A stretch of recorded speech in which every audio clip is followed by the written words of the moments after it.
নবী সাল্লাল্লাহু আলাইহি সাল্লাম আমাদেরকে যে সমস্ত জিক্র, যে সমস্ত দোয়া পাঠ করার জন্য নির্দেশ করেছেন, তার মধ্যে থেকে বেশ কিছু দোয়া, বেশ কিছু জিকির আছে যেগুলোর আলোচনা, যেগুলোর আমল সমাজ থেকে বিলুপ্তির পথে।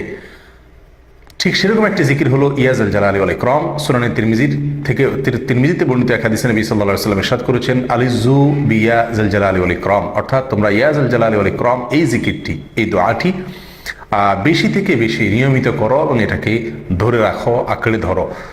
অথচ আঁকড়ে ধরা বা ধরে রাখা তো দূরের কথা, এটাকে অল্প সময় বা মাঝে মধ্যে করার আমলটাও সমাজ থেকে প্রায় বিদায়ের পথে।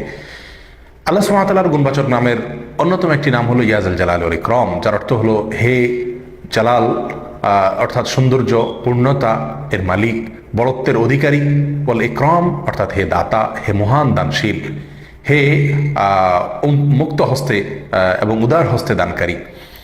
এই নামে আল্লাহ সুবহানাহু ওয়া তাআলাকে ডাকা বা আহ্বান করার মাঝে একাধারে আল্লাহ সুবহানাহু ওয়া তাআলার প্রশংসাও করা হয়, আবার তার কাছে চাওয়া হয়, প্রার্থনাও করা হয়। নিয়মিত যদি আমি এই জিক্র এবং দোয়া করতে থাকি, তো তার মানে আমি আল্লাহ সুবহানাহু ওয়া তাআলার প্রশংসাও করছি, আবার আল্লাহ সুবহানাহু ওয়া তাআলার কাছে নিজের প্রার্থনা বা আরজিও পেশ করছি। আসুন সমাজ থেকে বিদায় হয়ে যাওয়া, বিলুপ্ত হয়ে যাওয়া এই আমলটিকে পুনরায় জিন্দা করার চেষ্টা করি এবং সকালে, বিকালে, সন্ধ্যায়, শোয়ার সময়, ওঠার সময়, যখন সুযোগ হয় এই জিকিরটি বেশি বেশি করি, ইয়াজাল জালালি ওয়াল ইকরাম।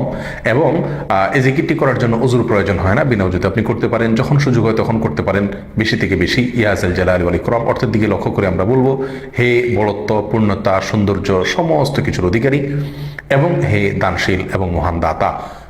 প্রশংসাও করছি, আবার যখন তাকে মহান দাতা ওয়াল ইকরাম বলছি, তখন নিজের বিভিন্ন চাওয়াকে মনে মনে স্মরণ করতে পারি, না করলেও চলে, কিন্তু আল্লাহ সুবহানাহু ওয়া তাআলা যখন তাকে আমি দাতা বলছি, তিনি তো আমার প্রয়োজনের কথা জানেন এবং তিনি নিঃসন্দেহে সেগুলো আমাকে দান করবেন।